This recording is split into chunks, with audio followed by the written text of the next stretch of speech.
I'm very honored to be introducing our keynote speaker for this Pitt UN, this lovely Pitt UN day and tomorrow. In introducing our speaker, I'll just say that not everyone is called to be an activist, and not everyone has the gravitas to direct or intervene in social, political, economic, or environmental reform. Not everyone has the desire to make changes for a better society. But then, not everyone is Julian Brave Neustadt. He has made it his life's work to go beyond what is conventional or comfortable, to contribute something remarkable for the greater good.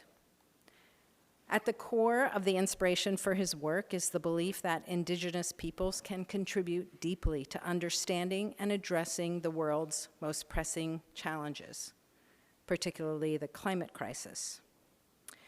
As a member of the Canam Lake Band Cheskin and a descendant of the Lilwat Nation of Mount Currie, he has seen firsthand the daily challenges faced by Native Americans because of climate change. Julian has fought for Indigenous peoples' rights and has sought to give them a voice in so many ways. In 2020, Julian was among the first to suggest that Representative Deb Haaland of New Mexico be appointed Secretary of the Interior.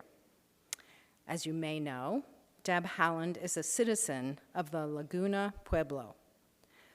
Julian helped lead a sophisticated strategy leveraging a variety of media to persuade key democratic decision makers. His drive and his efforts were a success. Then President-elect Joe Biden made history and tapped Haaland to join his administration. Haaland became the first Native American ever put forward for a cabinet position, which is shocking, and the first to be successfully appointed as Secretary of the Interior, so about time. You may also know Julian's work as a journalist has appeared in many rigorous and prestigious outlets, including the New York Times, the Washington Post, the New Yorker, the Atlantic, Rolling Stone, National Geographic, Columbia Journalism Review, and so many more. We do need to get on with our day. Along with being a journalist and author, he's currently an 11th Hour Fellow at New America, a visiting fellow at the Gerald R. School of Public Policy, and a fellow of the Type Media Center. In 2021, he was named to the Time 100 Next list of emerging leaders. Julian studied history at Columbia University and earned a master's in global history at the University of Oxford. His love of history has inspired him to become a history maker in his own right. Giving a heartfelt welcome and deep gratitude to our 2022 Pitt UN convening keynote, please join me, Julian Brave Neustadt. Welcome. Thank you so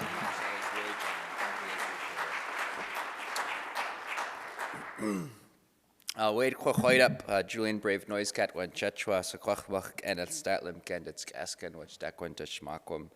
Latwan Poopsman Eliatek Tamicho Echwe Lenape Uluch. Hello everyone, my name is Julian Brave Neustadt. That was such a generous introduction. Thank you so much, Tamara. My people are the Secwepemc and Statliunk nations. We come from two different villages, my family. One is called Tz'eschen, Canam Lake. Tz'eschen means broken rock in our language. The other is Shamaquam, which is a village that people no longer live in on the Little Whit River. And I just want to acknowledge that today we are on Lenape traditional territory in Manhattan, a word that's actually taken from the Lenape word for this island, which meant many rolling hills. Mannahatta was the way that they said it. It's really good to be here to deliver this keynote. It's titled Red Herring. It's about indigenous technology, conflict over resources in a place that's grappling with climate change and other impacts. And it's also, without giving away too much, in my conception, a coyote story. So this is called Red Herring. So there's this photo of my pa'a, my grandfather, checking traps for salmon. About a year ago, my auntie pulled it up on her phone and showed it to me, beaming with pride. To her, it's evidence that her father was a great fisherman and therefore a great Indian.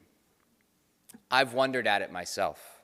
His 10-gallon hat, his fingers moving nimbly across the net, his belly full of something, maybe fish, but probably beer. You see, my pa'a was a throwback. My dad and I gave him a posthumous nickname, Khan of the Caribou. The Caribou is the region of British Columbia our family calls home. Pa'a was a direct descendant of a hereditary chief. He was the oldest of his mother's 14 children. He had an Indian name, Shazik, or just Zeke. He had something like 100 horses, about 20 kids, give or take, from too many women. He died 2 decades ago, but on many reservations, if I tell people I am Zeke's grandson, that means something because Zeke, in our world, was someone. There's a famous line in the native classic, Smoke Signals, when Victor Joseph is trying to teach Thomas Builds the Fire about how to be a real Indian. You gotta look like you just came back from killing a buffalo, Victor schools Thomas. Thomas thinks about it for a second. But our tribe never hunted buffalo. We were fishermen. My pa'a was a fisherman. And where we come from, that means something. Our Statliunk and Secwepemc people have been fishing the rivers, the Fraser, the Thompson, the Chilcotin, and the Lillooet rivers since the trickster coyote liberated salmon as he went about making trouble and the world at the end of the last ice age. Fishing is to our part of the world in the Northwest as farming was to the Mesopotamians. It's the basis of our civilization. From the Pacific to the Rocky Mountains, salmon supported some of the most diverse and prosperous ecosystems in the entire world. The Northwest is home to the largest temperate rainforest on Earth. The soil alone sequesters more than 4.5 billion metric tons of carbon. We have oceans teeming with fish, mountains thick with game, bays, rivers, and valleys populated by the most numerous and sophisticated societies of hunter-gatherers ever known to white anthropologists. From present-day Northern California to Alaska, salmon fed an indigenous social system based on feasting and gift-giving that is sometimes called the potlatch. Throughout the region, families, clans, and leaders would assert their rights by hosting feasts, dances, and giveaways for one another. Status was measured in generosity. The chief was often the poorest person in their village because they gave so much. Now, in the pantheon of Northwest Indians, the Salish, my people, are kind of like the ancient Macedonians. We took parts of the Northwest culture and we spread them far and wide, but we were more like the barbarians than the Greeks and the Romans of this fish-based civilization. We were neither the pinnacle nor the center. The equivalent of the Greeks and Romans, to use a probably poor metaphor, lived to our north and west, the Quagyulth, the Haida, the Thlinket. Salmon, like almost every vertebrate on the Pacific coast, eat herring. Herring are these little fish that look a lot like their phylogenetic cousins, sardines. In the spring, herring migrate into the shallows to spawn on kelp forest, seaweed beds, and other smooth surfaces. Their arrival brings the coast back to life after the sleep of winter. Seagulls usually announce the herring's approach. Yaw, yaw, the seagulls call out, yaw. The Tlingit, an indigenous nation from what is now southeast Alaska, take their word for herring from the seagull's tongue, yaw. Heeding the seagulls, whales, seals, sea lions, eagles, salmon, and humans all converge to feast on the yaw and their delicious golden roe, which tastes, I should say, like caviar. The Tlingit serve herring roe to guests at potlatch feasts called kuwich in their language. This herring season, my friend Paulette Moreno invited me to Sitka, Alaska for the herring harvest as well as a kuwich. And when the Romans call, you say yes. I met Paulette during the campaign to make Deb Haaland the Interior Secretary of the United States.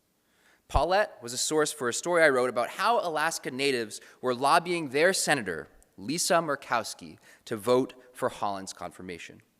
Murkowski, you see, is an adopted member of the Deishitan clan of the Tlingit Nation. She's also a Republican. In 2010, Murkowski became one of only 2 people ever to win a write-in campaign for the United States Senate. The other, in case you're curious, was Strom Thurmond. Murkowski won a historic campaign because Alaska Natives backed her candidacy over her Tea Party opponent. When we first spoke, Paulette was the grand president of the Alaska Native Sisterhood. The Alaska Native Sisterhood is one of the oldest civil rights organizations in the United States.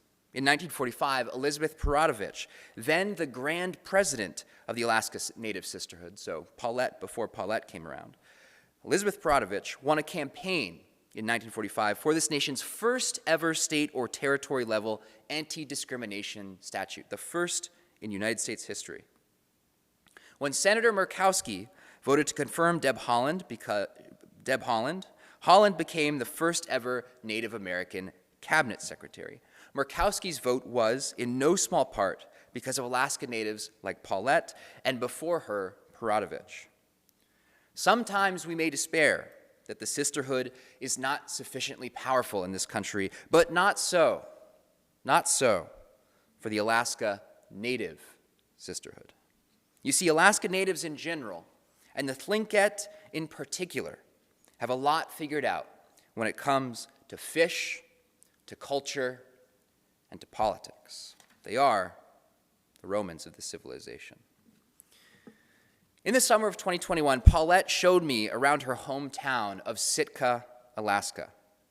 She brought me up to Blue Lake and gave me an Elizabeth Perodovich dollar coin to put in the water. She took me to a traditional but socially distanced Tlingit birthday party for Luknachari clan speaker Herman Davis Sr.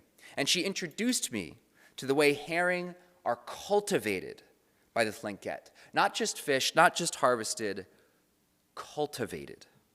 She explained the important role herring play in a system based on reciprocity for humans and non-humans alike. And she told me about the commercial fishery imperiling these things. She told me about fish, about culture, and about politics. I was hooked. So when I returned to Sitka this spring, the Kiksati clan held a ceremony at Ya Teyi, or the Herring Rock, at least what remains of it, in front of the Sitka tribal house. Ladies wearing blue robes emblazoned with the story of the herring woman stood behind the peace hat and the frog hat, some of the Kiksati clan's atu, or ceremonial regalia. The peace hat was commissioned and gifted to the Kiksati by the Russian Empire in the early 1800s. The frog hat, the other hat pictured here, was carved by an artist named Nak Ushta, or Wealthy Nation. He came from the Daklawedi clan in Klukwan, a village on the Chilkat River far to the north. I tell you this to illustrate how Tlingit society is organized. You see, the Tlingit are divided into two moieties, eagle and raven. These, in turn, are divided into clans. Through their clan system, the Tlingit maintain a vast interwoven social network based on generosity, reciprocity, and balance. Eagles marry ravens, ravens marry eagles. Eagles are the guests at potlatches put on by ravens and vice versa. Ravens take care of the sacred items of eagles. The same goes the other way around, and so on and so forth. The Daklawedi are eagles. The Kiksadi are ravens. That's why a Daklawedi artist carved the frog hat for the Kiksadi. And that's why, when the Kiksadi began their ceremony at the Herring Rock, they dressed two of their eagle counterparts from the Kagwantan clan in the peace and frog hats. Harvey Kitka Sr., speaker for the Kagwantan, and Professor Thomas Thornton, an adopted Kagwantan, and the author of Herring and People of the North Pacific. That book, I should add, is a very valuable source for this talk and to understand this issue. Presented with the peace hat, Harvey Kitka Sr. spoke first. "It is not me holding this hat, but my great-grandfather Rudolph Walton and my grandfather Charlie Daniels Sr. Gunal Chish," he said, which means thank you. The Kiksadi sang, danced, and prayed. Tommy Gamble, a Kiksadi fisherman and a hell of a herring harvester, showed the crowd jars of water from 10 different rivers in the area. He called out the Tlingit names of each of the rivers and poured water from each of the jars on the herring rock. According to Kiksadi tradition, the first herring were harvested in the hair of a woman who rested her head on Ya Teyi, the herring rock. Her hair cascaded into the water below, and that's where the herring chose to spawn. When she rose from her nap, her hair was caked in their golden roe. For countless generations, after the first herring woman snared fish eggs in her tresses, the Tlingit have cultivated Ya at Ya Teyi. They take their responsibilities to the fish very seriously. They say that if herring are offended, they will withdraw their consent to be harvested and will not return. Herring, according to Tlingit tradition, are fish with free will and a strong sense of morality. One story holds that a woman who hoarded herring, pulling the fish out of the water day and night while refusing to share with her mother-in-law, that would be her clan opposite, was transformed into an owl as punishment. And as one of many of their signs of respect for the herring, the Kiksadi took the herring rock as a crest, a sacred identifier of their people and their place in this world. They feed guests herring eggs at their potlatch kuich, and they pass on the herring woman's many names. But over the last century, the Tlingit, the herring, and the traditions that connect them have been almost completely obliterated. The potlatch was outlawed in 1883. In Sitka, the Tlingit held what is often referred to simply as the last potlatch in 1904. Their regalia were burned or confiscated for display in museums in places like New York City. Later, in 1971, the Alaska Native Claims Settlement Act extinguished indigenous claims to lands in exchange for cash and private land ownership. In downtown Sitka, the Kiksadi's herring rock was literally blown up to make way for a pier and breakwater. The shard that sits in front of the tribal house is now all that remains. Over those same decades, herring were hunted by an industrial fishery. First as a raw material to produce oil, fertilizer, and animal feed, and then beginning in the 1970s to supply the lucrative market for kazunoko, a delicacy consumed by the Japanese on New Year. Before the commercial fishing boom, there were seven major herring spawning areas in southeast Alaska. Today, just 2 remain, part of a global trend for the fish. And as herring die, other fisheries like salmon, also decline.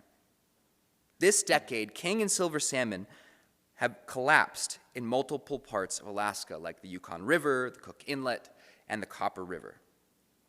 Those collapses have led some fishermen to actually protest their fellow fishermen in the herring fishery.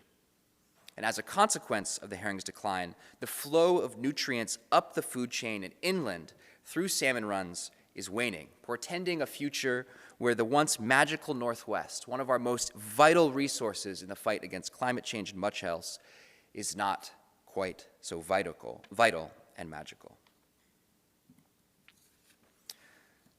Until recently, the herring fishery had a certain Wild West feel.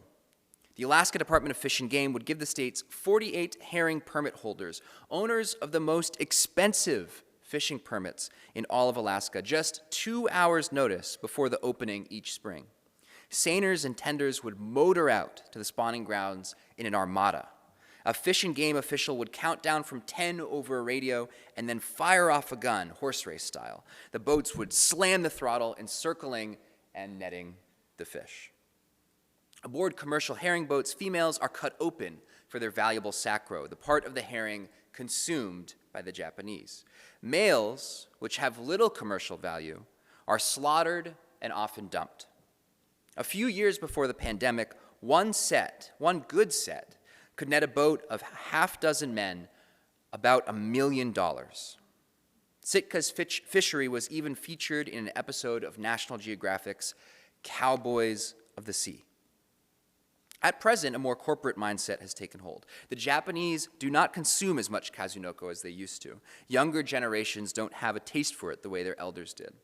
And as the market has tightened, fish processors who purchase herring and lend to seiners have encouraged permit holders to cooperate. All but a few are now part of a co-op wherein seiners work together, keeping costs low while making revenues more stable and predictable. On the day the Kiksati prayed over what's left of their herring rock, I looked out across the sound. The gulls were squawking in a herring-induced frenzy, while below the seiners, the tlingit, and the fish were all regrouping. Paulette and others brought me out and showed me the ingenious and otherworldly art and technology used to cultivate herring. According to archaeological evidence, herring cultivation dates back at least 10,000 years, meaning the tlingit were harvesting herring long before the Greeks, the Romans, or even the Mesopotamians existed. Here's how they do it. Before the herring arrive, young western hemlock trees, preferably ones close to shore with straight, waxy fibers, are harvested. The trees are lightly prepped to go in the water, tied up, fitted with weights and buoys, and loaded onto skiffs. When the time is right for the herring to venture into shore, the trees are submerged in the water to create an artificial spawning habitat that augments the natural one. It's adding to the herring spawning habitat. But the trees aren't put into the water until the time is right. The tlingit have been observing herring behavior for literally thousands of generations. They know things that Western science does not. In fact, when it comes to herring, Western science and technology is still playing catch-up with indigenous knowledge, science, and technology. For example, when the herring come in to spawn, the older males go first to scout out the area. Herring often return to the same spawning grounds, but they're flighty, and they reassess cycle to cycle. The tlingit like to give the fish their space. In fact, watchmen used to patrol the waters to make sure people did not disturb the spawn until it was time. Harvesters only drop trees after elder males release their pre-spawn milt, which turns the waters milky. My friend Paulette has a term for those spermy conditions. Jizzin', she says, as in, it's jizzin' out there.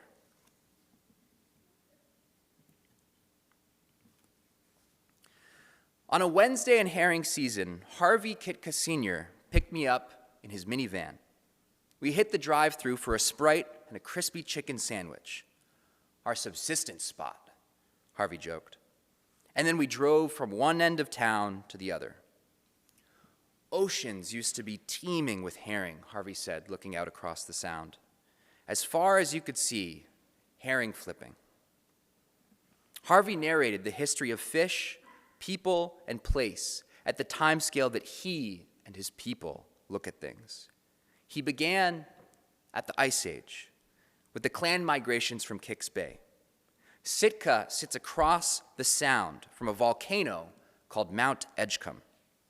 The ancestors of the Kiksadi were originally drawn to the area by volcanic activity. Some, like Harvey, say it was a seal hunter who spotted the place first. Responding to periods of volcanism, the Kiksadi moved their villages around the area, but they stayed, becoming Shitkach, the people on the outside of Baranof Island in their language.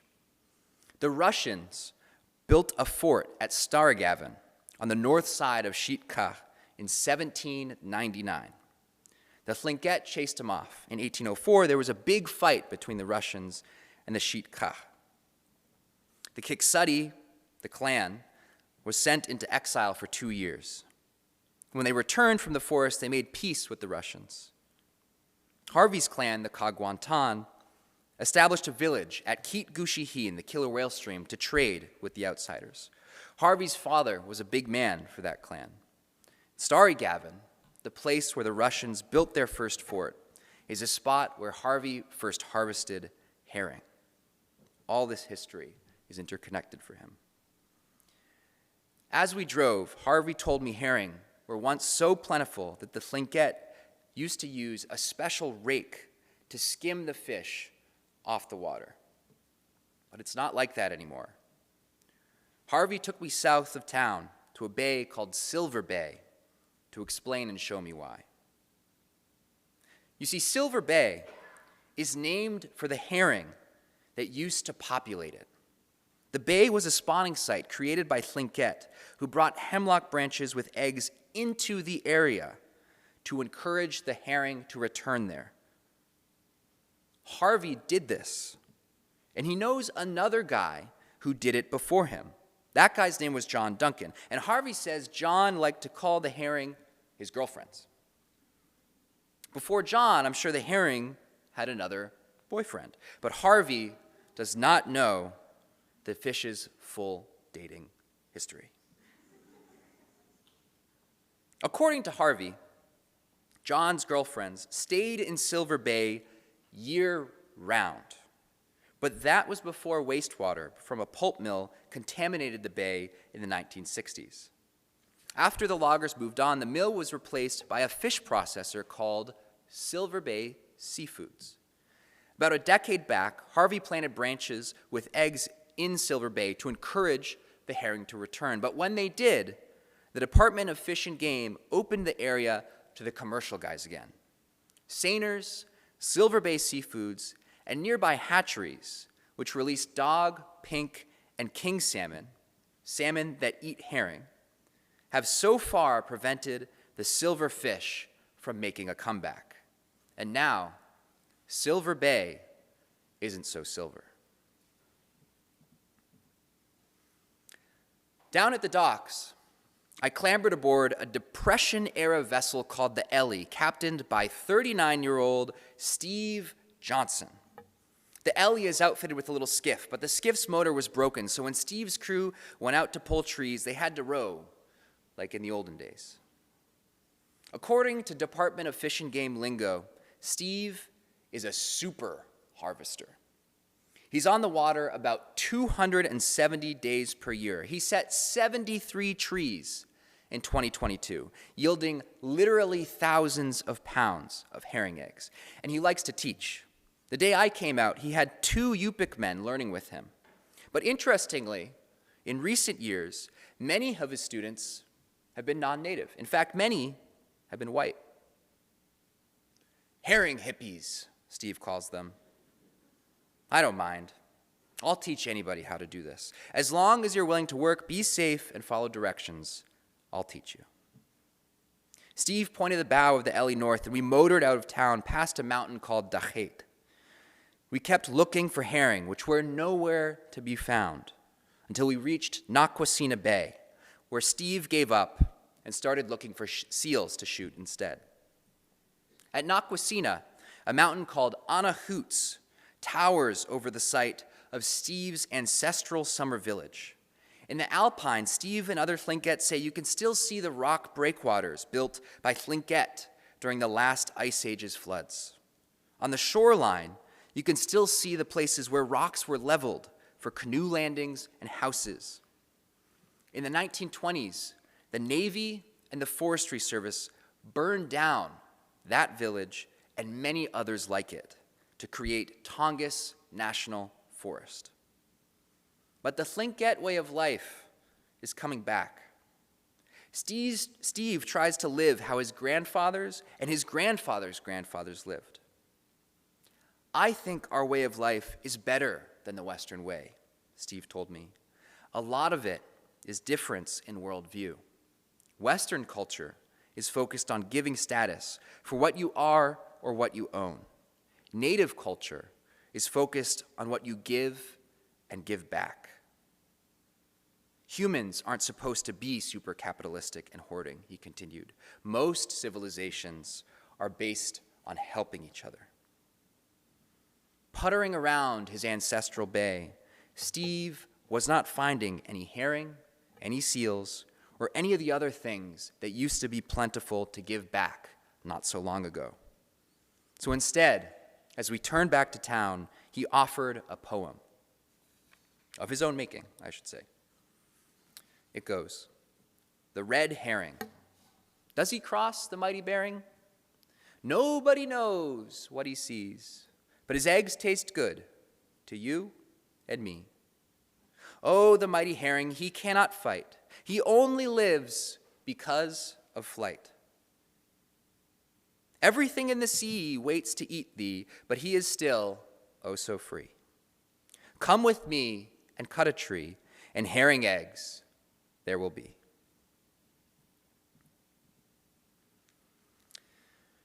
The same week that commercial fishermen caught a record 20,000 tons of herring, Paulette brought me out on her friend Matt's dory to harvest, to cultivate.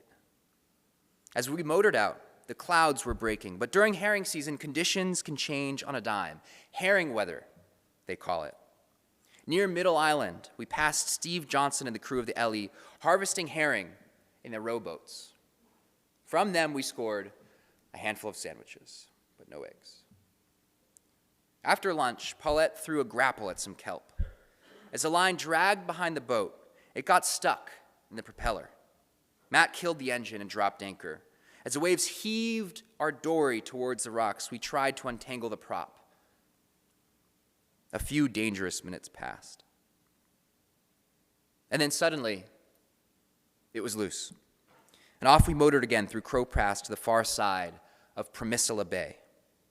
The weather shifted from rain to hail to sunshine, back to rain to hail, and then again to sunshine. We came upon Paulette's boyfriend, Andrew Roberts. He was pulling up a tree from what Paulette calls a protection set. A set of hemlock trees put in the path of the seiners intentionally. You see, once harvesters have set trees in an area, according to the Department of Fish and Game, commercial fishermen are not supposed to disturb them. The protection sets were thick with golden roe. We pulled them up using our body weight, leverage, and the motor. We cut off the branches, stacking them high in our totes until the boat was heavy with limbs so thick with spawn they looked like bear claws. The rest we returned to the water so the fish would return as well. As we motored back to town, we stopped to cut a few herring egg-loaded fronds off a kelp tree, and a crab wearing a crown of herring eggs clambered aboard the boat. "You know what?" Paulette said as we pulled back into town. This is why I know our people are going to be all right, because we got the Spirit. It's in our spirit. That same week, Bert Jackson from Cake brought a boatload of herring egg trees back to his village in the hope that in a few years, the fish might return to Cake, too. The Thlinkets saw a lot less herring in the sea. 2022 was a better year than the ones immediately before, but according to the harvesters, things still looked precarious.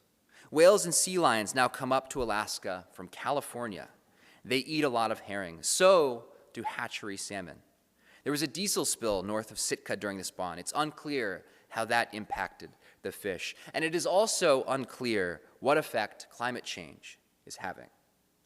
But what is certain is that commercial fishermen also chase herring eggs. They pluck thousands of tons of fish out of the sea before they can even spawn.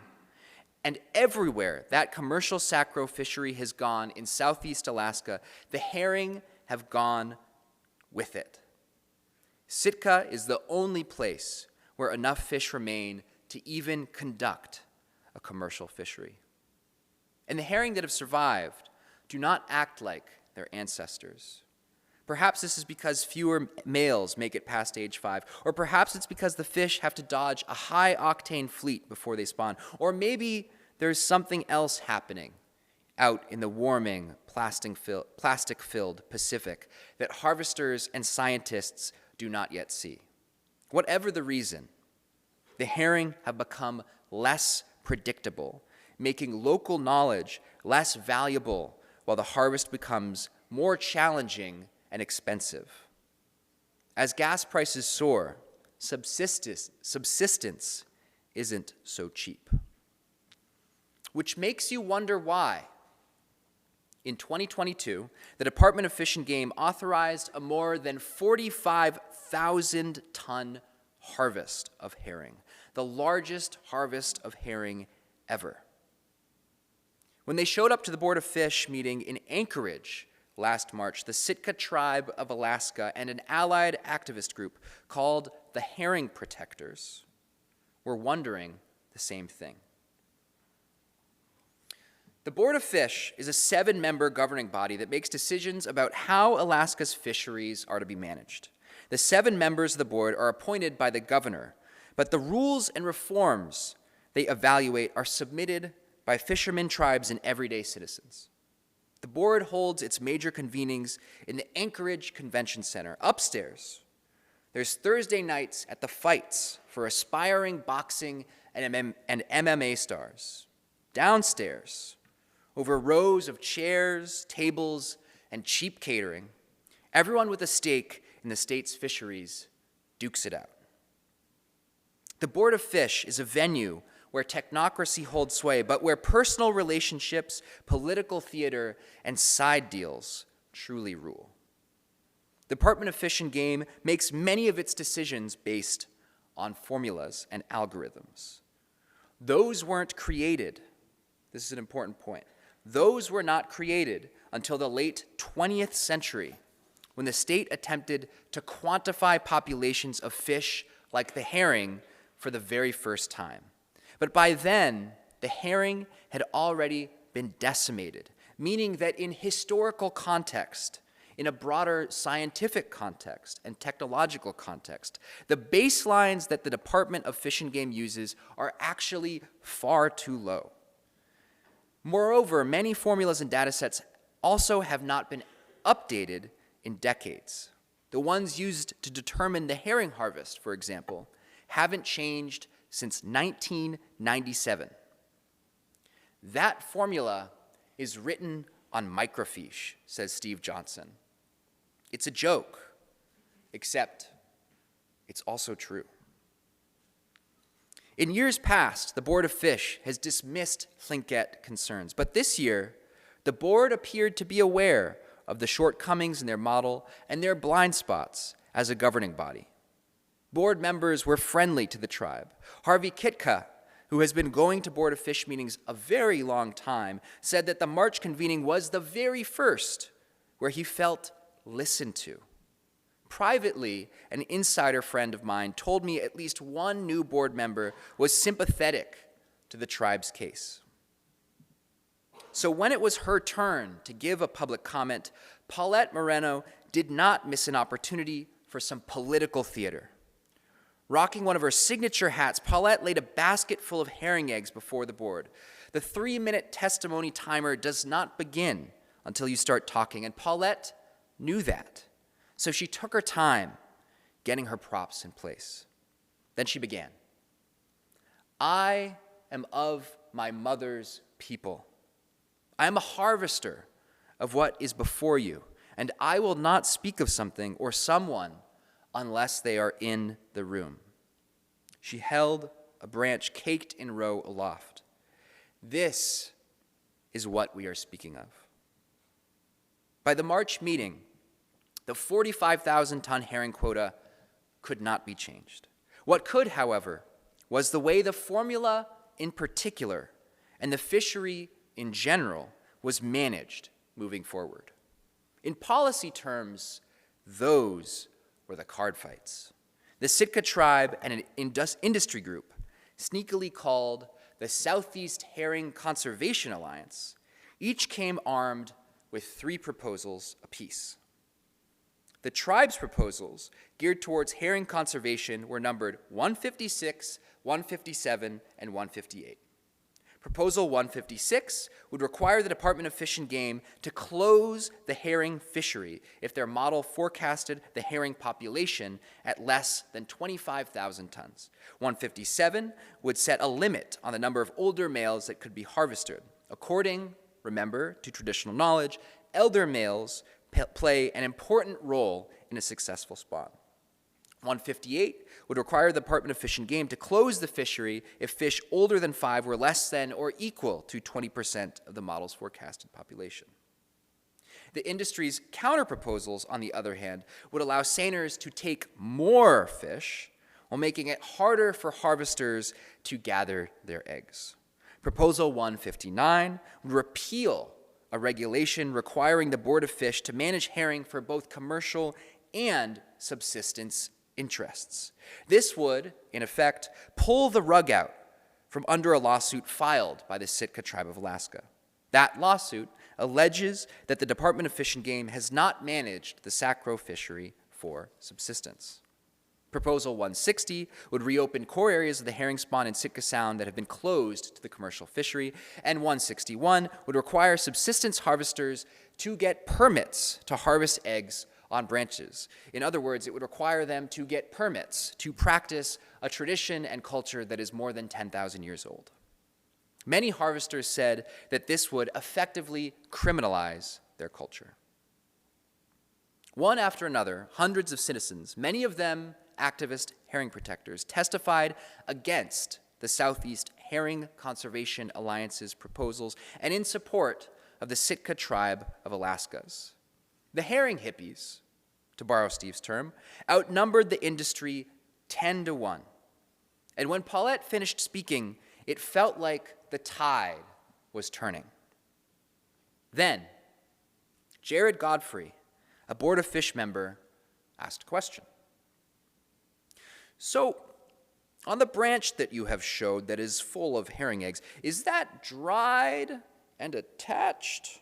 Or do you actually have to attach the eggs to the wood artificially? Paulette smiled. She passed the eggs around the table to the board and launched into an end-to-end explanation of herring cultivation. But before she could finish, another board member butted in. I should have asked before I ate the herring eggs that got passed around, but were those okay to eat? While tribal leaders, industry executives, and state regulators were focused on the fight in Anchorage, harvesters confided in me that they were concerned about a stealthier threat: the herring egg thief. Steve Johnson said about half of his 73 trees were stolen. Paulette didn't set quite that many, but lost a similar proportion. Jim Nielsen set 15 and lost 9.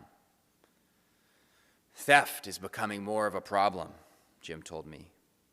People do not want to do the work. Everyone had a theory of who done it. Maybe It was the out-of-towners who did not have eggs to harvest in their own bays.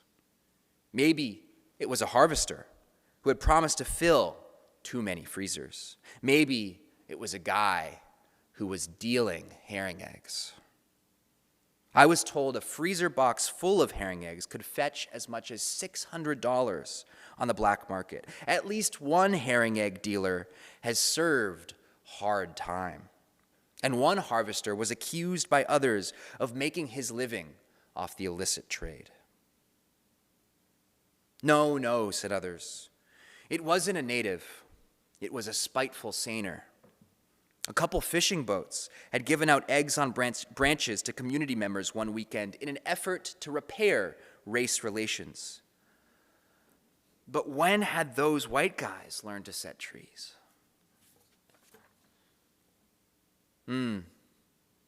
Compelling, said others. But I know where they set those trees. Those trees were set directly in the flow of sewage that drains into Sitka Sound. Those eggs weren't stolen, said this other group. They were poopy. Paulette's honey, Andrew Roberts, recorded a suspicious figure unloading a boat in the middle of the night. His footage looked like one of those grainy Bigfoot videos. He showed it to a few trusted friends, ones who had already been ruled out in the town-wide game of herring egg thief Clue. But none of them could make out the man or his boat. Meanwhile, I kept waiting around for someone to be transformed into an owl. That is, as noted earlier, the old Tlingit sentence for greedy harvesters. But no one has gone poof and hooted off just yet. The Tlingit Grinch remains at large.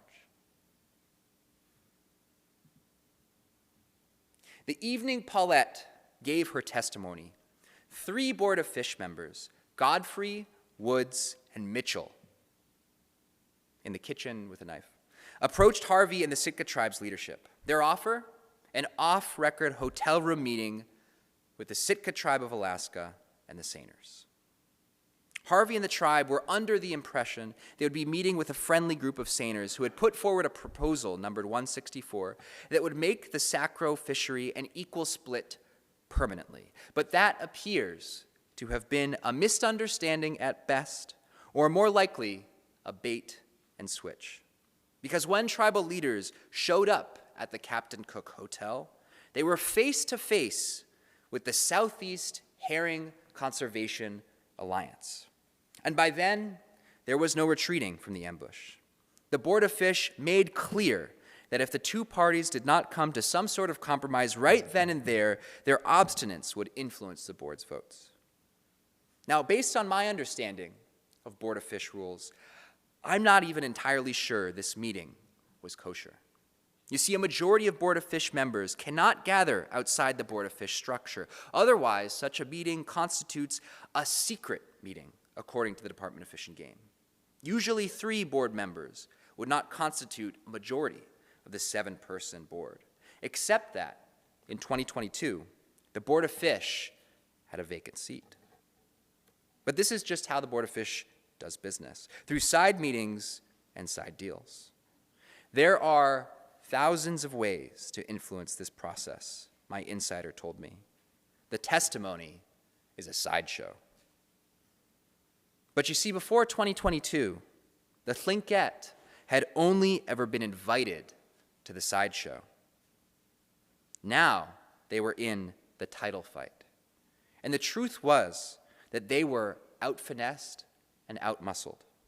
The industry had been working processes like these for decades.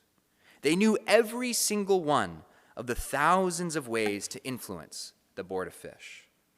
So when the tribe and the industry walked out of that hotel room, both sides had agreed to set aside their proposals. The industry-friendly status quo would remain. Tlingit reactions were mixed. "I'm very concerned," said Harvey Kitka. I don't know how we can tell commercial industry or the Department of Fish and Game to conserve, and then they give them more to fish. It's hard to make them understand. Until the next Board of Fish meeting, the Sitka tribe must look elsewhere to protect herring. They still have their lawsuit alleging the Department of Fish and Game is not managing herring for subsistence. They also have a letter on the desk of Interior Secretary Deb Haaland, asking the Interior Department to take extraterritorial jurisdiction over Sitka Sound to protect herring. They look to the unsettled parts of the Alaska Native Claims Settlement Act, which did not legislate tribal water rights. They're mulling some sort of action at the United Nations. But more than any of these things, they're looking within, towards a future when the Tlingit themselves reassert their sovereign relationship, nation to nation and clan to clan, with the herring. And maybe it's not the seiners, the Tlingit, or the Board of Fish who will have the final say. Maybe it's the herring, a fish, according to indigenous science, with a strong sense of how they should and should not be governed. Mount Edgecumbe, the volcano, was rumbling for the first time in years when the Kiksati gathered for their Ya Kuich, their herring potlatch. Most potlatches these days are held to memorialize the dead, but this one was held to celebrate the herring and the Tlingit way of life. The Kiksati brought out their peace hat, made fire dishes for their ancestors, called out all the clans in attendance, and danced. Then their guests reciprocated. Joel Jackson from Cake thanked the Kiksati for the branches that went back to his village, and he asked for permission to bring more next year, until we see herring filling our bay. That's my dream, he said. Then he laughed. I'm starting to sound like Martin Luther King. Then the Kiksati brought out 5 women wearing robes with the story of the herring woman stitched on their backs. A male dancer dressed in a blood-red sham robe representing the commercial sacro fishery danced circles around each herring lady. One by one, the women spun off the dance floor, disappearing like the herring fisheries that used to dot the coast from California to the Arctic, until one remained. She danced with the industry man. She started to spin like the others, but then it was he who was sent off the floor. Someday, perhaps not long from now, the Kiksati might be vindicated by science, by declining demand for Kazunoko, by policy, by the rising tide of environmentalism, by changing values, by the herring themselves. Our culture is here to stay, said Louise Brady, a Kiksati herring woman and the leader of the Herring Protectors activist group. This is our vision as people. We need to come together in order for our oceans and this world to survive.